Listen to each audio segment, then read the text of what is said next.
4% alcohol. What's funny is he was just talking so much shit about you. All right. So, Oh, he hates you, though. okay, so welcome to Open Mic with Ann House. My name is Ann House, and we have Josh, Yes. Nathan, Hello. and Matthew. Yes, ma'am. Okay, so this is a live feed, so Look at us. you get to wave all you want, right? Hello. I can barely see me. We're not in There's that my one. hand. I put my very freshest Brill cream in today. I for this. saw that your mustache looks spiffy. Thank you very much. I Got a like that. Slight curl on it today because the humidity. It does. So, Open Mic with Ann House, right? This is a podcast held in Denison, Texas. Now, Denison, Texas is a music-friendly city. Mm-hmm. So not only is that a simply way of life here, it is a designation by the state of Texas. Now, we were one of the first 20 cities in the state of Texas to become a music-friendly community. Oh, interesting. Yeah, they had to go through a lot of hoops and, all the stuff that goes along with stuff like that. Music in this area does not get recognized the way it should, right? This area has so many musicians, so many really, really good musicians. And I wanted to do something that would bring it to people so that they could see it, right? If somebody would cue some of the pictures, that would be great. So, Noctvrnal Cvlt. Mm-hmm. That was a really interesting. And I was like, that's a thing. Well, that's a good question to bring up. I'm eager to know because we've never actually talked about it. Do you guys like Billy bands at all? Do you guys like psychobilly bands or horrorbilly bands or rockabilly bands? Like, Now, I like rockabilly on occasion. I like rockabilly. So Yeah. there was like the thing that drew me to like rockabilly is because like in Dallas like years ago, there was like Yeah, it was a big spot, There yeah. was a big rockabilly scene. Yeah, So absolutely. Yeah. we would go, and I remember there was like one band I saw them play all over the place. Their name was the Rodeo Clown Dropouts, oh, tight. and What are like they toured all, or they played all over Dallas, and it was just 3-piece, and there was always like a cool following, and like he would ride the bass and all that kind of stuff, like surf it, and it was just like, man, that looks like fun to do. You know what I mean? There's like a It's a show, yeah. yeah, It's a show, yeah. yeah, it looks fun. So I'm like from then on, I was always kind of like checking it out. It's a very particular niche. All three of those apply. Frederick Niche. All three of those. It's a very niche genre of. Do you listen to Billy music at all? Sometimes. Yeah. Sometimes, not very often. Somebody once described me as probably one of the. I would be a really great top 40s DJ because I like a lot of different things. I don't like Okay. bands in particular, although there are a few, and I am 55, so But I do like to listen to it on occasion. When I went and listened to y'all's, the thing I noticed the most was that there was a wide variety of sounds Oh, okay. on your album. Good deal. The That is not a thing that you often say about Billy bands, so that's a great compliment. That's Oh, yeah. well, I kind of think what you saying. I kind of think of that because when I think of just straight rockabilly, I think of a wide range of genres. Because Yeah. I think of like if you think of like psychobilly, there's not that wide of a range. But like whenever I think of like regular rockabilly, I think about Reverend Horton Heat. oh like- yes, and now like- that him I know. He goes all over the place. He said like stuff that the Toadies have covered. Then he's got like traditional stuff that sounds like country western stuff. Yeah. He's got like hokey western sounding stuff that all sounds great. He's got instrumentals that sound, surf-ish. So that was the other reason it was like horrorbilly. We're kind of covering like some ground, and it's kind of obscure enough to be like we don't have to pick a genre. Yeah. I like- Genres are a fun Yeah. thing to get into. Like I've never known, especially you two, to be genre specific people. Some people just want to do a certain thing. I'm a metal Yeah. guy. I'm a yada yada guy. Gotcha, You know what I'm gotcha. saying? I am also not so very deep, genre specific in the music that I perform. So I'm with you on that. Yeah. I don't go to the rockabilly end of things, but that's only because I've just not made it down there yet. And that kind of was kind of like, I mean, don't get me wrong. I'm not like I like rockabilly and that kind of stuff, but I'm not like steeped in it. I'm not like a huge rockabilly fan. I kind of go all over when it comes to music. So you said that each of you play in different bands and in different situations. Yes. So start with Josh. Tell me more about what else you do. Well, I've kind of fallen off a little bit because I've recently purchased a house, so there's been a lot of putting a lot of things on the back burner. I so understand that. So, but when I first moved to Dallas, I came in and did like the cover band stuff and did a couple original band things with other people. Never my own original band. I've played with and still do play with. Well, in the past, I played with 4 or 5 original bands throughout the years. Ended up being asked to do some studio recording stuff. Did a tribute band for a little bit. Tribute to who? Leonard Skinner. Cool.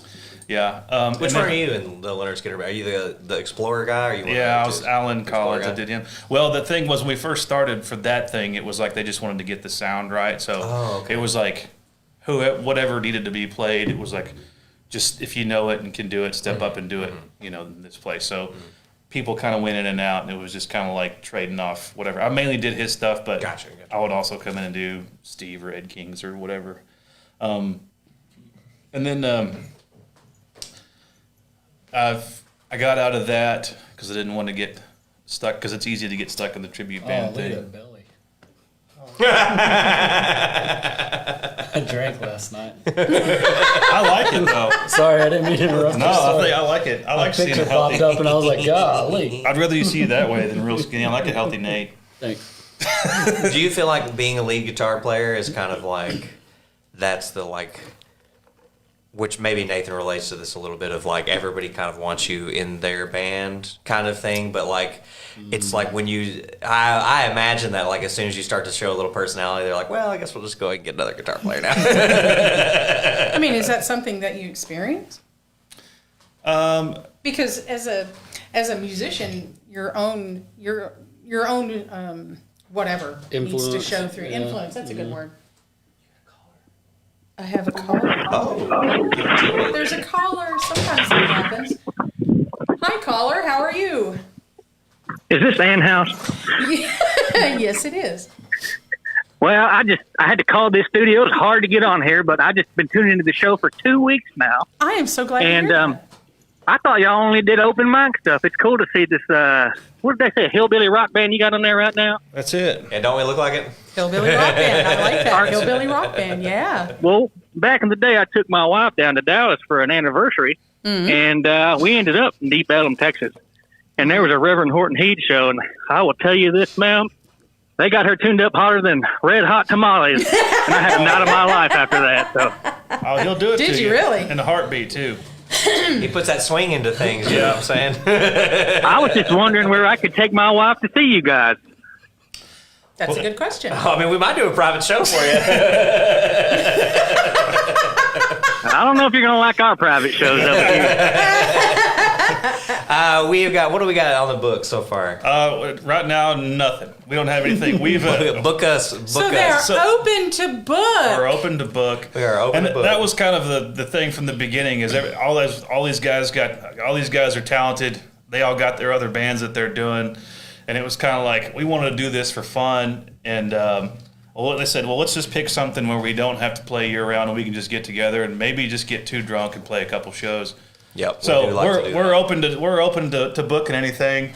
If you want to come get wild. Does your wife like Halloween? Because we love Halloween. Yeah. Y'all need to get over there down at the Hatch Cravens. They got this crazy spooky house over here, haunted house. They got bands there every weekend. Oh, over at the Slaughter, over there in East Denison. Out there by the old Red River Dam. Yeah, I know where it's at. I think I've been out there before. I think I've seen that house out there before. They got a pretty cool setup.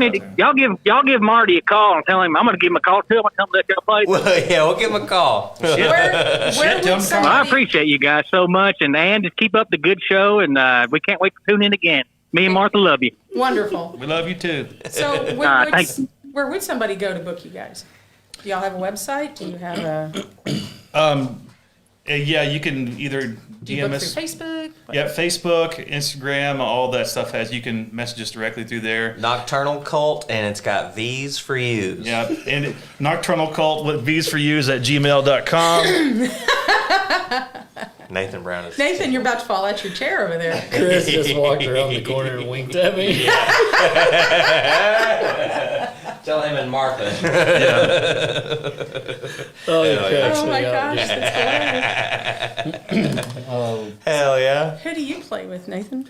Aside from this bunch of hooligans. Well, Matt and I play in a band together, and then I play in Matt's band sometimes, and then I play for Dustin Perkins. Oh, do you? Okay. Yeah, we've got a show tomorrow. Yeah, I heard. 903, yeah. Oh, yeah. Yeah, that's right. Yep. You coming? Nope. You gotta support that beer, dude. I support beer. Okay. I'll be supporting beer tomorrow. I'll tell you that. Yeah, I think we're all going to be on that same page. Nathan plays the stick box, the drum, and so he gets a lot of gigs. Nathan be around town. Nathan can keep time very well. He also plays I trumpet try and my guitar. best. He plays other stuff, but I try who to play cares? other stuff. Everybody's like, but you can still play drums though, right? That's my favorite. horrible. But you do still play drums, though, right? Wait, this is all adorable, but So what about you, Matthew? What do you play? I'm in Big Drag, the shirt that Nathan Brown's wearing right okay. there. All right. I'm in Nocturnal Cult. I am in the Chupacabra is my solo project. Oh, yeah. Um, Actually, I think I saw you once. Go ahead and plug that Kid at Liberty. the Green Growler. you may have. Yes. That's the other band that I'm in. Go ahead and plug That's that the one. other band that I'm in. I'm in a band called Kid Liberty as well. Am I in any other bands now that I think about it? Nathan, what other bands are we in? you anyone that calls. Anybody that calls. Yeah, I'm in No, I totally Kid Liberty, understand Big that. Drag, Nocturnal Cult, and Chupacabra. How do you keep it all separate? I don't. You don't? You know, I don't. No, I oftentimes play Big Drag tunes while I'm playing Kid Liberty, and Kid Liberty tunes when I'm Chupacabra, and you know, I don't doesn't guess matter. it matters as long as it sounds good, right? right? Right. No, I I've been doing this for a hot minute, so like playing bass is like something that's super like second nature to me. So those are like fun for me. It's like Right. Nocturnal Cult and Big Drag are great, and you know Kid Liberty obviously because I get to like do a bunch of bass. So those are like fun to like. When you have fun, it's easy to keep separate. Remembering lyrics for all of my like solo songs, on the other hand. It's not. It's That's easy. it's just like I actually have to practice that stuff, and it's not as much fun, you know. So Yeah. that's a little bit harder to keep track of. Oh, I can imagine. All right, so your newest album, the album that y'all it was Friday the 13th that y'all dropped that, is that Yes, right? that's correct. And it's available on, I saw it on Spotify. That's where I went and listened to it. Should be everything. So it should be on pretty much all the streaming platforms. Yeah. Anywhere else? I just did it through TuneCore, so it should be anything you can think of. Pandora. It's on iTunes, it's on Spotify. Apple, YouTube. Yeah? Yeah, it's on everything. So tell us about that. Let's start with Swamp Witch. I like that song. That song has to me, it has a real CCR vibe, and I'm a woman of a certain age, so of course I like that. Well, I mean, I'm know? pretty sure whenever we the first time we played that, I told him I was like, well, we're gonna get called on ripping CCR off, like right when we did it, and I was like, it's a little bit different. I mean, you can't really rip off the 145. So Yeah. but a lot of these tunes were kind of like. I would kind of put some stuff together, like lyrically, thematically, and like some parts, and then we'd get together and they'd help me with the structure and all that kind of stuff. That I don't really remember that particular song. I just remember a lot of stuff that we did do that I would get inspiration for. I'd put on like horror movies or something and turn the sound off, and then just try to play something that would fit with the TV. That's kind of cool. And then that when is cool. I would. It was cool. I like that. Thank You were you. a part of that. Thank you, I Nathan. wasn't, but No? I wasn't there. He didn't let me. No. But now that I know about it, I want to be there next time. But yeah, that was kind of it. And I think, I mean, the majority of these songs, I think we all kind of went back and forth on was like, we're gonna bury this song and never play it again. Is that one of like the internal strife of like, I don't ever want anybody to see this. And it was like, you know what, let's just get over it and do it, type of thing. Right? Do you, being a lead guitar player, like, I guess predominantly or whatever, like this is the first like lyrical thing you've done? Or Yeah. That was the other thing. I've always wanted to do like. I think if this he's a lead could guitar sound- player, but obviously you're a musician, you know what I mean? But when you can play lead guitar, it's like such a cool thing as a non-lead guitar player that's you know what I mean. I think that's where it's like Van Halen does all kinds of shit, but I always think of him as the eruption guy. You know what I'm saying? Like Stevie Ray Vaughan is obviously the whole band, but you're like, oh yeah, they got plays guitar solos, right? That's an interesting way of putting that, I suppose. As a vocalist, I don't play, right? Mm-hmm. So I'm as a vocalist, I kind of get that when you do the one thing and you do the one thing so well, it's debatable. Josh is really good. Yeah, he's really good. He posted a video the other day of him like soloing, and I was like, dang, dude. Man, yeah. I'm gonna walk out of this podcast. No, don't walk out of the podcast. Yeah, I was impressed. I didn't say anything until just now. How do you find the dynamic of now doing that, wherein like you've always had to like probably watch somebody, like watch a lyricist or a lead singer come with a thing, and like how does that dynamic feel for you? That's what I always struggle with, because I've always wanted to put out, this is going to sound bad, but I've always wanted to like create my own real music. Like real. Like, and to me, like I didn't consider this as not that I didn't consider it real, but it's almost hokey, because it, like if you pick like a Halloween topic, it narrows down the field of what you have to sing about. Yeah. So it gives me a little bit more focus, and it gives me the ability to not be so serious as far as the lyrical content of what I'm doing. Yeah. So like trying to write about something that really connects with people, you may really want to, like, you know, you want to, but sometimes you try so hard that it gets a little bit lost. You know, your words may not come out the way you want them to. Yeah. So, and that's what I've always struggled with, like lyrically and musically for whatever else I wanted to do. But for this, it was like, it can be a little campy because it's Halloween horror. Well, it's Halloween. Stuff. Yeah. It's like, that's the point. Right? Exactly. That's the point of it. So it's like, so I can be, you know, it can be, doesn't have to be lyrically or melodically perfect. You know what I mean? I can, and that's kind of like helped me make that first step and potentially, hopefully build a habit in completing some songs, completing some material. Where things don't have to be lyrically perfect or melodically perfect. Yeah, or something that I don't beat myself up too bad and gain a little confidence moving forward, you know, from the creative. How do you guys feel about lyrics? Do y'all judge lyrics? Like, yeah, I do. I mean, you as a vocalist, like, they're probably obviously pretty keen to you or whatever. No, they are. I mean, there are some songs that speak to me very deeply. And then there are some that are just kind of surface, right? Yeah. So, Angel from Montgomery, right? If you think about the lyrics in that, I am an old woman named after my mother. I am an old woman. I am named after my mother, right? My old man is just another another child who's grown old. Let me tell you. But it doesn't speak to me in the same way that something like This Is Me from The Greatest Showman does. Okay. See? So while they're both really great, they don't, I mean, they speak to me in different ways. And I'm pretty sure that music, just not just the lyrics, but the music in and of itself does the same thing for you guys. And there are some things that, like I'm a soprano, so anything that goes up sounds good to me. You know. And well, it's interesting to think about because I don't care about lyrics like whatsoever. So I like you have it like you being like us all as musicians or whatever. Like if a lyricist comes to me and like they have lyrics, like I don't. Yeah. Whatever, you're the lyricist. Like if you think they're good, they're good. You know what I mean? Like, you know. And so I wonder, like you saying that of like bringing it to the band or whatever. Wherein if you had to do like a serious thing, you might like take the lyrics too critical. But since this is kind of a camp experience, you kind of so that made it easy for you then because the lyrics were not. Lyrics, You have another one? Yeah, that's interesting. You know, I thought that was only. I thought we were sorry. Well, it's not that. I mean, it's more just like I don't know, like. Because music is, which is this is just my opinion or whatever, but because music is already so affected or whatever, the words don't. You're not in the word venue, like that's poetry. You're in the music.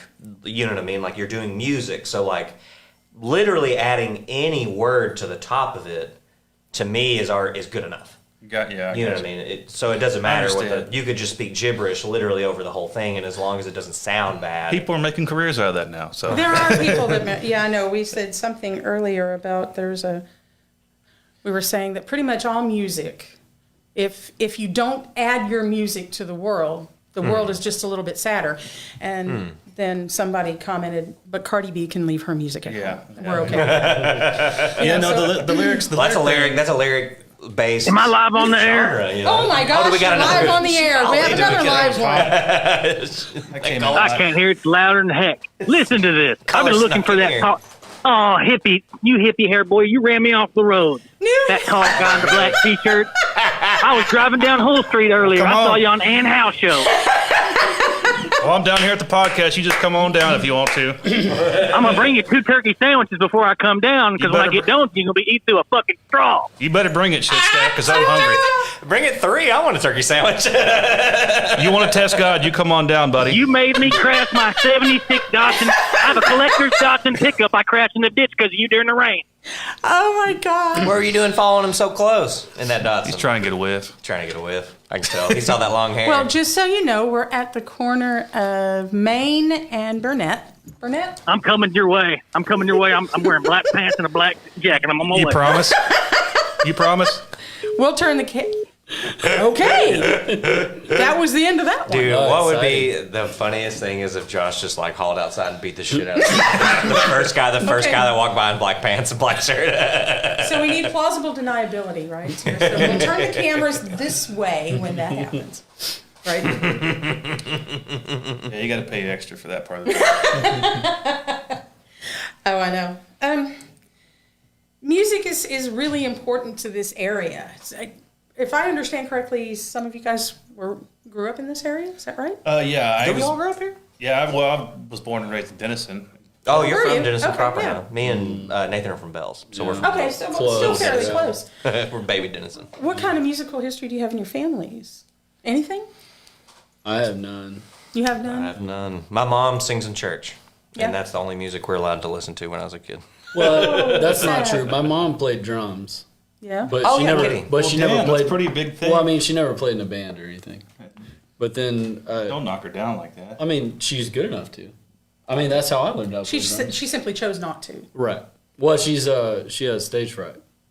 Oh, So she- interesting. Yeah, Yeah. she won't play in front of anybody. Yeah, I know. Oh, we got another one There's coming the in. caller. Give it to me. Okay. Give it to me. All right, caller, you're on the air. I don't have to push anything.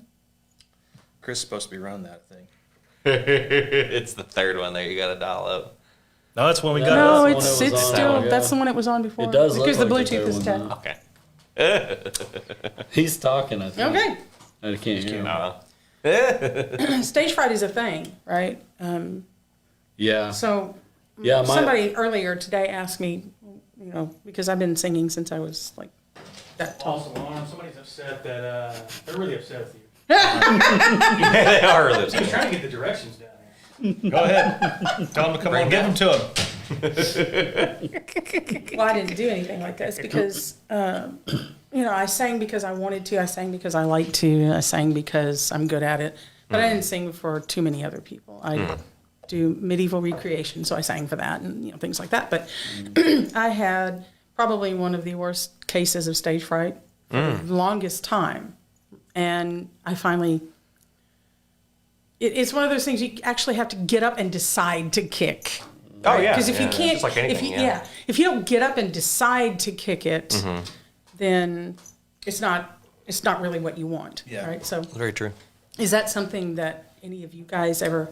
I've never really You had do that. not seem like the kind of person that ever had to deal with stage fright. I have intense like social anxiety, but I am also a cartoon. So I like beg your pardon. You're a cartoon. having a giant mustache and like playing in a band. For me, the So you're hiding biggest behind that stash Exactly. this whole time. for me the biggest thing to get over. I got over stage fright because I wanted to get over just everyday fright of like being scared to talk to a girl, being scared to like get up in front of the class. What you do is you objectify yourself by learning to play an instrument. You get up there, and now all of a sudden it shows you that there's a definite separation between you as the entertainer and you as the person. And so as soon as you come to that epiphany, you'll realize that this is the real world. You as the shit shoveler, as the fence driver, as the garbage man, as the guy at Target, as the barista, as whatever, you're doing that job. You don't have to be self-conscious about your humanity. in that instance. Beautiful. And so for me, that was the easiest way to get over stage fright. It's just like, no, nobody cares. You know what I mean? Okay. As soon as you get out there and sing a couple of songs, they might boo you, but they're booing your music. They're not booing you as the human being or whatever. And so Yeah, I never could make that distinction. for me, that was, as soon as I got on stage, it was like getting drunk for the first time. It was like, oh, okay, well, none of this matters. You know what I mean? Like, this is actually one of the easiest things in humanity to do or Right. whatever. You know what I mean? As long as you can get over that simple fact or whatever. Because that's what separates us from the rest of humanity or the rest of, like, our peer group is that we're willing to make a fool of ourselves on that stage. Yeah. That's the potential of what we're getting up there to do every single time, where other people can't take that fear, Yeah, well, for me, it was a fear that I would regret it if I didn't. Right? okay. So, That FOMO, what Yeah. brought you guys to music? I mean, your mom played drums, so that's what brought you to music, I would imagine. Yep. Right?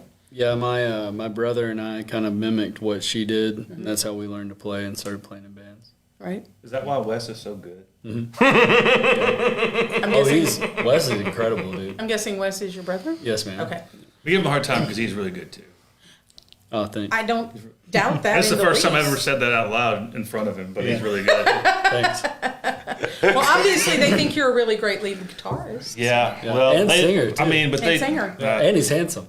but they've Tall. only they don't Tall. play with that You know many what? Got a lot I'm of good sure- things I'm- going for him. I'm sure that that's actually all true. people. I hate it here. But seriously, what brought you to music? Well, I was a little kid out in the country and was bored as hell. I enjoyed music from. Maybe not when my mouth is full. Sorry. No, I've always liked music from me when I was a little kid, and Dad had a little electric guitar sitting around, so I would just sit around on that thing and try to figure out what I could. Right. That's pretty much the roots. That's pretty much where it started. And you stayed on that road. All of you stayed on that road, it sounds like. Did you ever get to talk to girls? Say again? You said that you just one or wanted two. to be able to talk Yeah, to just girls. one or two. It One or finally two. came to fruition in Okay, my, cool. in my early 30s. I forced talked Matt to a to girl. play bass. I was like, Matt, you're playing bass now. Yeah, I eventually got there. Actually, I didn't start playing music until I was in my 20s, probably. Really? So, what did you do when you were in high school? Just out of Nothing, just curiosity. Tried to survive. embarrass myself. Nothing. Just trying to Embarrass survive, myself. dude. Belton's rough. Just tried to not get beat up every Tough day. paint. That's cool. Eventually figuring out how to playing music justified all the times I got beat up. I was like, oh, well, you know what I mean? No, it's cool because I'm a band guy now. Yeah, you didn't get started till you were in your 20s. What brought you to music then? If you had to pinpoint something. I tell this story. I have a little podcast me and Nathan do sometimes too. I heard. We talk about it. Honestly, I grew up on a farm, so I've always had to work. My older brother was a bartender in College Station. We both went to A&M there for a little while. And I heard some guy popping off about how he was getting paid $100. He was complaining about it because it was too little. He was saying that he was only getting paid $100 for that gig. And I thought to myself, you can get paid $100 to not even work? Yeah. Let me do that. And so that's what I've been doing ever since. I started with bass because it was the easiest. I was like, this guy, okay, so that guy with the 4-string went up there, he's doing the least amount of work for sure. That's the one I want. That's the one I want to do. All these guys get paid $100. He's still getting paid $100. Yeah, let me do that one. All that squeedle-a-diss stuff, that was hard. Yeah. On the whittly I mean- end, huh? I know what brought me to music, but what keeps you in music? Are you all full-time musicians? Yeah, I guess so. I mean, Definitely not. Definitely not, I have a job. right? I mean, we have Yeah. jobs, but I mean. That's what you thought I meant full time. Yeah. Oh, yeah. Well, no, yeah, I guess we have jobs. Yeah. But You have other jobs, something that's not music, yeah. Yes. Yeah. right? So what keeps you in music? Because obviously it's not paying the bills. Well, it never will. Yeah. it doesn't- I am it coming to doesn't- discover that. Yeah. Yeah. Don't even pay the famous guys' bills. You know what I mean? There's a reason you always hear about them being bankrupt and all that shit. You know what I mean? And getting into trouble with stuff. Gosh, I don't know what keeps you guys doing it. I hate it. I'm looking for an excuse to get out, to tell you the truth. Is this it? I'm This just is the busy all excuse. the time. Never. No one's ever really asked me that question. Somebody you know? finally brought it up. Shit. You know what? Matter of fact, fuck this. What We're is out the of here. point of all this? Nobody You know ever told what? me. You're right. No one ever told me I could just quit. Well, okay, so remember that maybe I didn't. I started singing when I was 6, 7, right? My mother realized I could sing. She shoved me in choir, kind of Yeah. left me there. And I've been singing, I had sung from kindergarten all the way up through college, and choirs, madrigals, that kind of thing. Didn't do a lot of individual performer things for a very long time. And then I realized I would probably hate myself if I didn't try, right? And so here I am, 4 years later. Meaning I started when I was 51, Okay. doing individual performances. I sing at places around here. And I am curious to know what keeps you doing this so that I can say 10 years down the road, yeah, it was a good run, or Right. no, I'm going to keep on doing this. I know what it is for me that keeps me going. What is it for you? Because I work in corporate America, or I did work in corporate America, and you pull in information from everywhere, file away what you're not going to use immediately, and use immediately what you can, right? Right. So, info, please. For me, it's cathartic. Like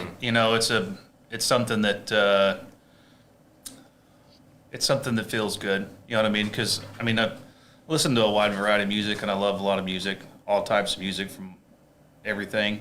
And another part of me is like, I hear some of this great music, and you hear these people that you can connect with that have been gone for 50, 60 years or whatever. And, For me, it's hundreds of years. yeah, that too. However far you want to go back. Yep. But part of me is like, I would like, it'd be cool to have something to leave behind, that's Right. a genuine interpretation of yourself. You know what I mean? So, or if It's it's an something. interpretation of yourself, but it's almost never going to be interpreted the way you did it. Of course not. But like if you think about your favorite singer, like you're going to remember, and they're still going to have their own touch on it, right? Yep. However, somebody stylistically or however they do it from a composition standpoint, it's always going to be like, oh yeah, that's how that person did it. And it's always going to be that kind of. If that you're kind of if you're a musician simulation. looking for ideals, you're already in the wrong spot because Yeah. there's no such thing. Like it's an objective art form. So Yeah. like you can't. If you are somebody who thinks I need people to interpret this way, Yeah. you already. No, fucked yeah. up. They're never going to interpret it the right. Yeah. Even when I was writing some of this stuff, I'd show it to people, and they'd be like, "Oh, is that about this?" And I'd be like, "Nope, not at all." It's like, but it can be if you want it to be. I don't care. I heard a really good interview with Nicolas Cage the other day where he was talking about like, well, we all know. We know some of the reasons why he acts so crazy in his movies is because he doesn't care. But a director asked him like why he chose to play this role so crazy or whatever, and it's like, well, he said essentially like I am open to what people will interpret it as, and so the more uninterpretable I make something, the more it lends itself to be interpreted. Right. You know what I mean? Because like, oh, well, this is Actually, this is I wild. do understand that, but just thinking about Nicolas Cage, I swear there's some roles that he's played that you just could not. Raising Arizona, for instance, you just could not imagine anybody else in that role. So Yeah. I do a lot of two-screen thing, right? So I'm watching a movie and I'm reading about it on IMDb or Yeah, whatever. yeah. And one of the things that you routinely find is somebody else was offered this role before this Yeah. person took it. Yeah. And I'm I going, love that stuff. there's no way. And that's only because now we've seen it with this particular actor and his interpretation of that particular role. And I'm like, So that's why it was interesting to me listening to your album that I saw so much influence from everywhere else. La Marioneta, who was that your singing on that one?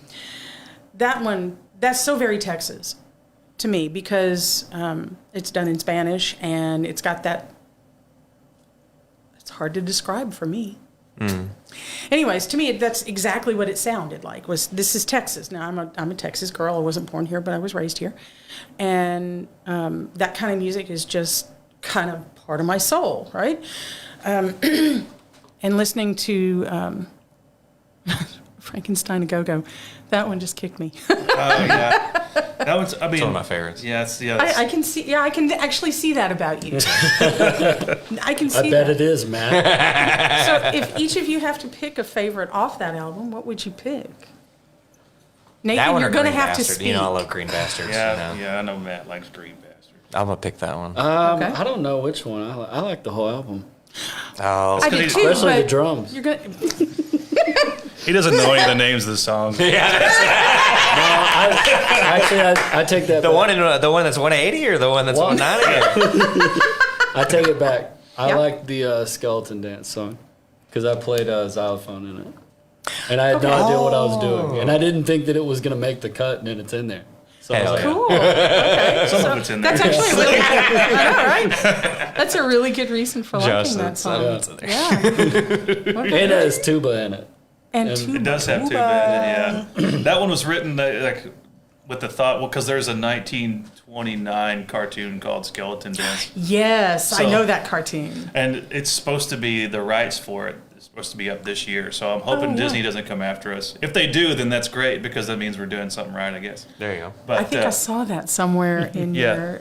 It may have been Come on your on, Facebook Disney. page or something. Come like on, yeah, Disney. yeah, it's like come on, guys. But yeah, that one was like written to like we actually wanted to have an animation done for that song. That would be cool.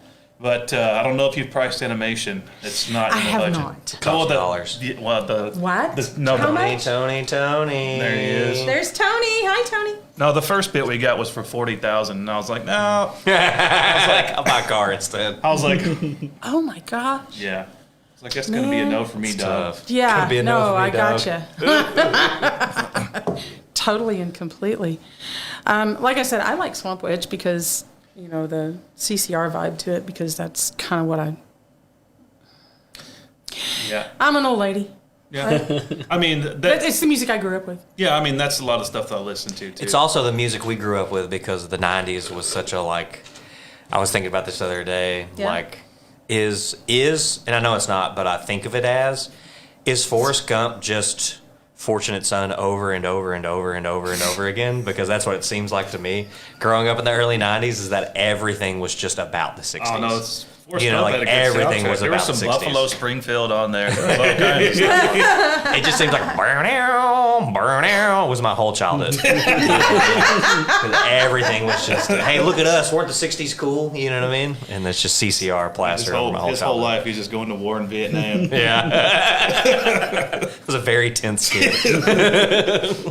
The 90s were weird. They're It was definitely a strange time.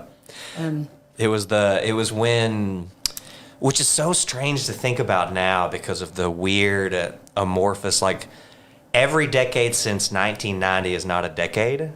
You know, like we know what the 80s are. We know what the 70s are. We know what the 60s are. Okay, Yeah. all right. I Yeah. understand what you're saying, and I think The 90s were the last time that decades mattered, it seemed like. And so all of the boomer nostalgia, they were us now. You know what I mean? They were the 30s and 40s and 50-year-olds who were making decisions in TV, and they decided, we're going to remind you that the Beatles were cool. We're going to remind you that CCR is a everywhere. thing. Yeah. You know what I mean? Like, Well, and it's interesting that you say that because I think I actually watched something on TikTok the other day. It was a little video. It was when you realize that your decade has become a costume, oh yeah, yeah. right? So I actually have a flapper outfit at home, right? And it tracks all the way up until you get to the 90s. And you start seeing 90s costumes out there, and I'm going, I don't remember that being part of the 90s. But then again, I had kids in the 90s, so. Everything is like a Sheryl Crow song, and like it's somebody dressed up like they're a hippie from the 60s, but they've got nose ring and AIDS. And so that's how you know. That's a how 90s you know it's the 90s. It's the exact same as the 60s, Drop really. there. He's been thinking about this for a while. That's hilarious. That is something else. Yeah. You see, when I think of 90s, I think of like Nirvana and Pearl Jam. Yeah, but I mean, really, aren't Grunge. Nirvana and Pearl Jam just Like in 60s Bush. pop bands? Like No. Nirvana is just Joe Cocker. that down, Like damn. Pearl Jam is just Nirvana, the 60s band. You know what I mean? Like those bands just Soundgarden especially, they all just sound like 60s bands to me. Yeah, Alice in that's Chains right. sounds like the holding company or whatever, or the foundation or something. Like, they all sound like the MC5. I mean, I could stretch for Alice in Chains because I mean they were around a little bit before the '90s, and then they had the great harmonies going on. So, dude, every Pearl Jam song is a Jimi Hendrix. Like, listen to the song. The song now- is now a that Jimi I'll Hendrix give you. song. That I'll give you. He's just singing a different thing over the top of it. Like, Yeah. every Nirvana song is just like what's the dandy? Not the who's the Warhol band with the banana? I disagree. You disagree? I know I know what you're talking You know, about. like Yeah. Sonic Youth, all those bands, they just sound like 60s bands to me. They just have new technology. Yeah, for their- yeah. Which again, I'm a super cynic about all this stuff. So, Tell us what you really think, man. I never would have guessed. and I love those bands. I love Pearl Jam's my favorite band. It's Really? like it's probably my But- least favorite band. Fully admit one of the one of the guys in the band is just playing like kind of dusty folk guitar, and then the other guy in the band is just playing Jimi Hendrix. But you put them all together, and you're like, okay, I see this. You know what I mean? I know Mike McCready's got good tone. I like his guitar tone, but He's rest of the it, Jimi Hendrix guy. Yeah, I knew you were talking about. But You yeah, the rest of it, I'm like, that's not for me. And I'll probably catch a lot of flack for that. But that's okay. No. You won't, look. They're the worst guys, one, apparently, to everybody else. For me, the 90s was country. Okay? Sorry. Well, hey, I gotta I'll give tell you you. that. Oh yeah, the best countries is Mm-hmm. 90s and early. Yeah, Anything before, from the 90s and before, after the 90s, what do they call it now? Bro country? bro country. Yeah, Bro country. My What's so gosh. strange too is that like it's weird that in country, like you would say, which this is again is my opinion, you would say that the sparkly, overproduced studio sound of the '80s is what like killed rock music, but it's so Yeah. good in country music. Like the studio technology that you would say makes the worst Def Leppard record makes the best George Strait record. See, and I'm not really sure about that. So to me, country music is, Well, that '90s stuff is polished. Like that stuff it is is polished. yeah. It is polished. studio. But sheen. What I perform is from before that, for the most part. Oh, I got you. But Right. I mean, that's to me And why that's- '90s is the there's a best reason I do country. that. Yeah. Is that weird juxtaposition of like, is oh well, weird. this digital technology that sounds like shit on everybody else's records is going to sound amazing when we put it behind Shania Twain. I don't know. There's Well, okay, you say Shania Shania Twain Twain. and Def Leppard. Mutt Lange produced both of those. Same band, same It's the exact band. it's the same guitar tones. That's but what I'm saying. Which I mean, I do love that Def Leppard. I love the studio polish of the '80s, but a lot of people don't, and say that's the reason that rock and roll started to suck is because they put it in that studio pipeline. But god dang it, when that '90s country hits, and you're like, man, I can tell they're doubling 6 or 7 vocals and 6 or 7 Oh, yeah. guitars, and there's a weird digital reverb on here that you can't, that doesn't even exist anymore. Sounds so. There good is to some me. old charm about the I old. disagree. Nathan, are we leaving you out, honey? The old No, I country. love it here. I like the old country. I like old country also, but I like historical music. So anything that starts in the 1600s and runs up to right about 1940 is what I like, right? And it's what I like to listen to. Yes, I do sing some of it, but it's mostly what I like to listen to. And I got to say, though, in my car, on the Sirius radio, the station I listen to the most is Prime Country, and that's 80s, 90s, Yeah. 2000, early 2000s. George Strait, that kind of Yeah. stuff. And it's interesting how that music from those times rolls up and becomes the same thing all over again. Like you were saying, the polish that comes from 80s rock and moves into 90s and 2000s country there's a lot of recycling going on. There's always a lot of recycling going on. And I notice it, like I was listening to Chris Stapleton the other day, and to me, he sounds like something that comes out of the 70s. Well, he directly ripped off Etta James. Oh, yes, he did.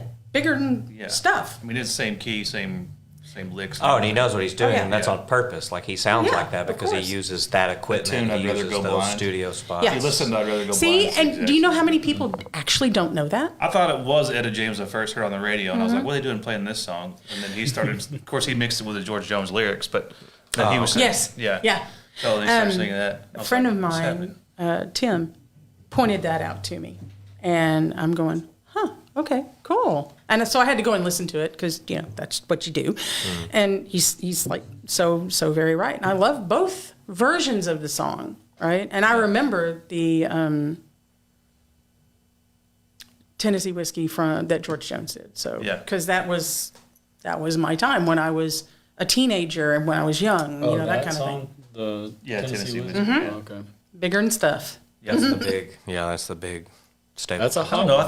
I think the production That's can lead to popular. the charm of it, though. I mean, you think about I this. agree. I do too. I guess that's my grand point is that's why it's so charming to hear 90s country with the studio polish that you hated, or most people hated in like a rock context, but it's so charming in a musical. It's the same thing with Chris Stapleton. Like, I again, because I'm a cynic or whatever, I don't like, for example, like that Bruno Mars sounds just like a 70s funk record. For some reason, that sounds like karaoke to me.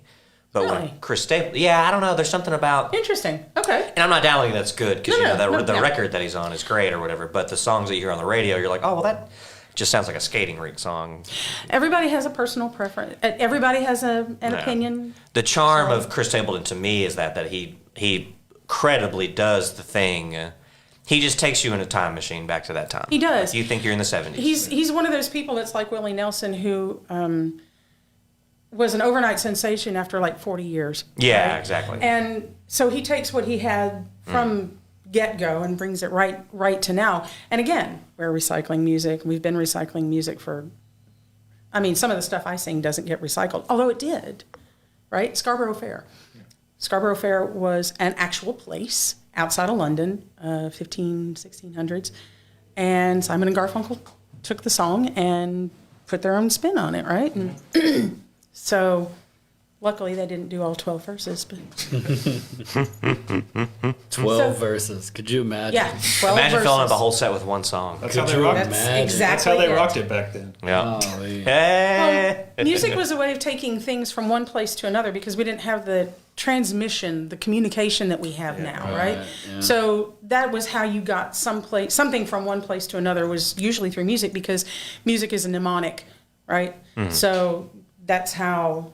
Yeah. Is that, or they weren't able to write it down? They didn't have the ability to write it down, In or they some weren't, cases. or they weren't allowed to. So they Or would a sing lot songs. of That's people another thing. forget that Yeah. people is dumb.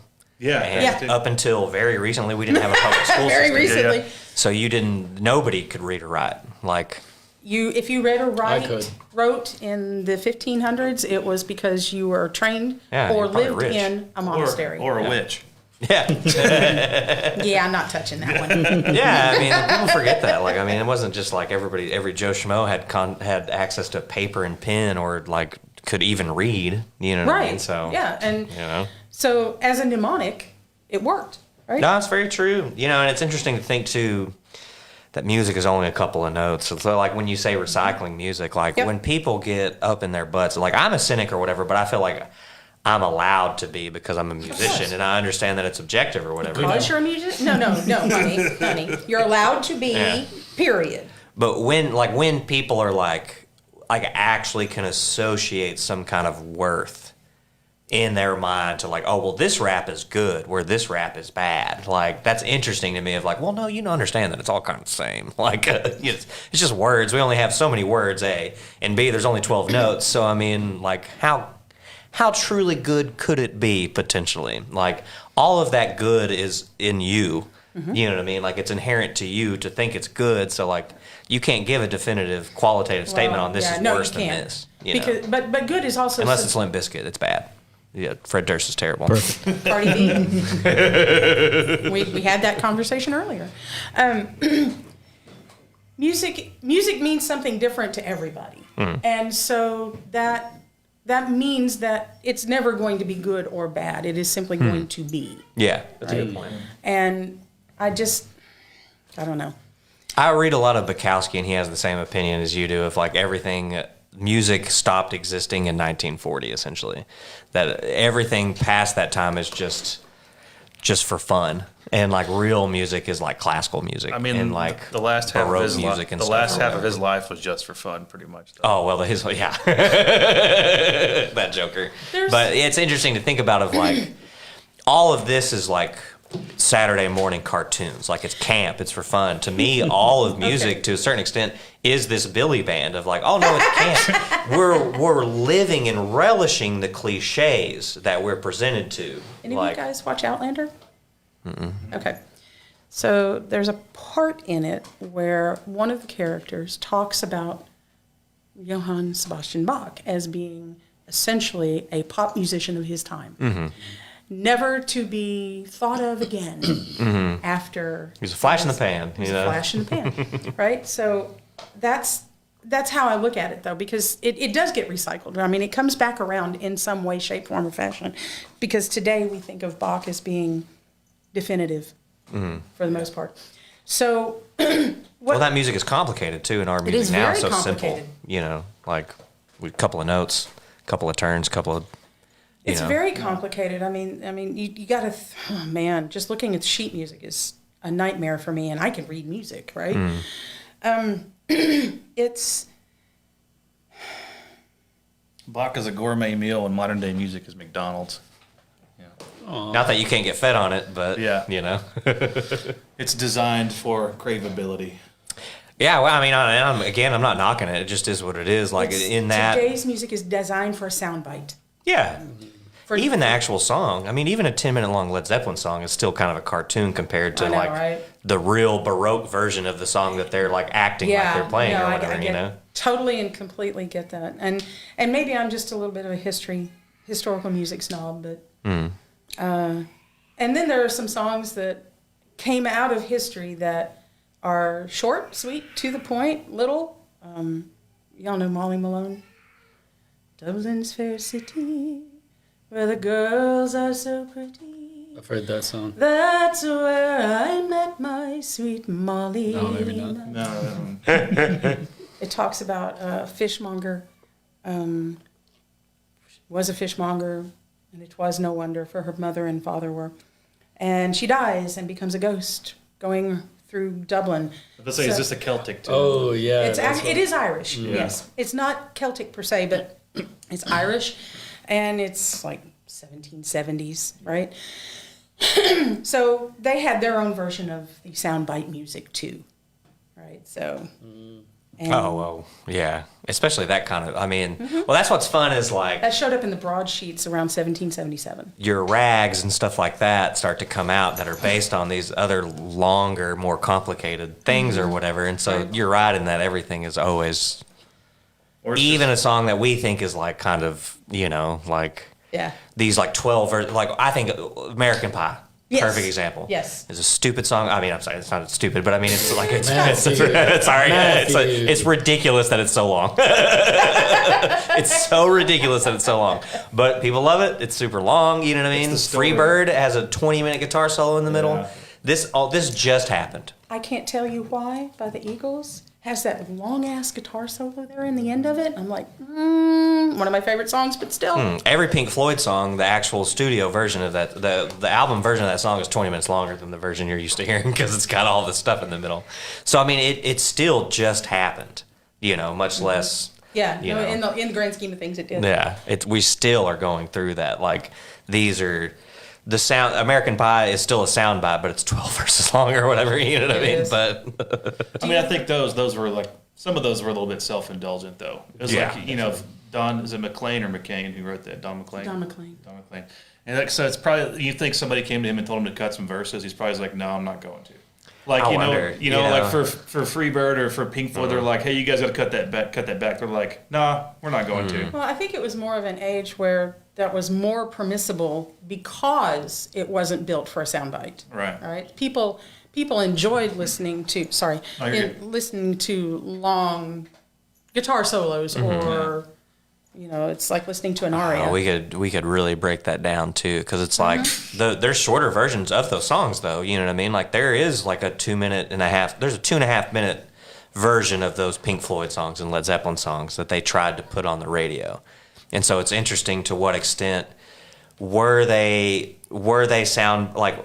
Did they come to Don McLean and say add 4 more verses? You know what I mean? Because like. We already have enough of these 2.5 minute long songs. We want a weird thing that's 12 verses long. You know what I mean? Like, were they like, it's okay, Led Zeppelin, we already have Okay. rock and roll. Go ahead and put a theremin solo in Whole Lotta Love. Yeah. Like I wonder, I think that was all Jimmy Page. I think he produced all. I know that's Jimmy He Page. was just but, like, I'm gonna do this anyway. hypothetically. So speaking of that, we wanted to play the sizzle reel that Ooh. was put together for you guys. Hell yeah. And All right. So I like some sizzle. can he hear me? Oh, that's That's me.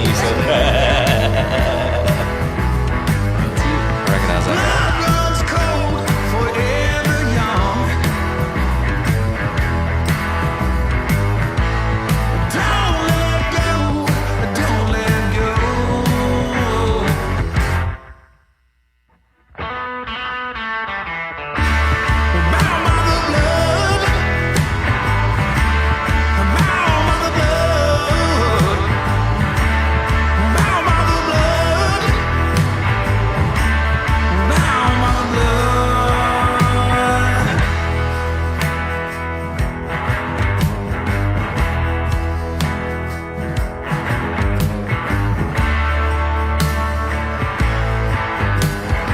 I guess create an environment, bring that with the show. I mean, we don't bring all the stuff, we bring a lot of it. Because, I mean, it's one thing to get up there and see people who, have the image and get up there and play the stuff. But Right.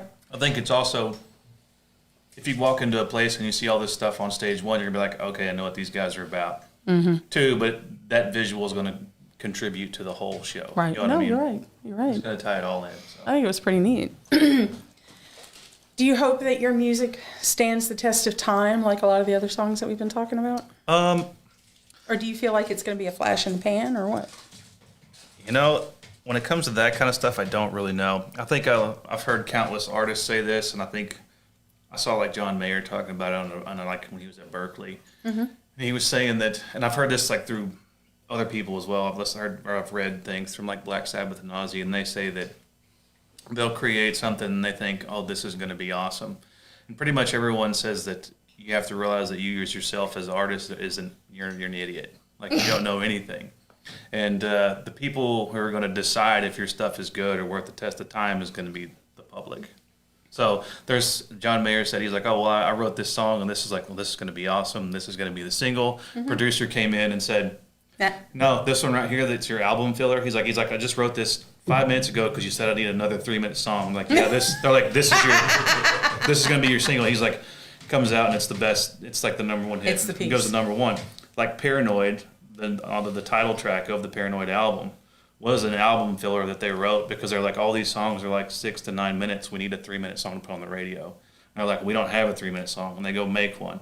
And now Paranoid is like one of the biggest songs in history for them. It's like apparently in Sweden, Paranoid's like the free bird of America or something like Really? that. Yeah, it's really huge. Wow. So it's like, the people who decide whether your stuff's forever yeah. aren't even born yet. Yeah, and that's the other thing, another concept that was pretty interesting too, is you hear people talk about, blowing up or getting famous, all that kind of stuff. Sometimes your material that you create may not be relevant for 10 years, which is hard for That's true. artists to consider, Yeah. So, I don't know.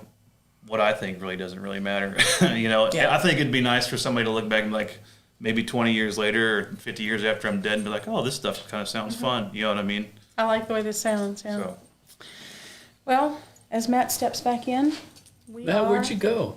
Bathroom? Oh, okay. Blow my nose. I Unfortunately, was so worried about it. unfortunately, our time is up. You Oh, I guys, had it so has much been fun. really great having you here. I really you for appreciate it. having us. This has been one of the best conversations. I have Great. just enjoyed the hell out of this. Good. Ah, man. You Nathan, you approve didn't of get to this, say a whole Oh, I lot. had a great time. Did you? Yeah. Cool. Well, Nathan said he was going to blow this shit up right before he Okay. walked in here.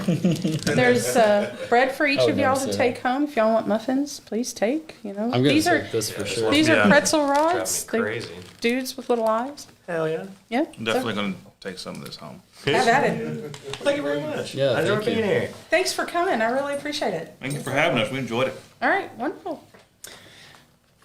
In the Hand your soul to the mouth of love. Blood runs cold, forever young. Don't let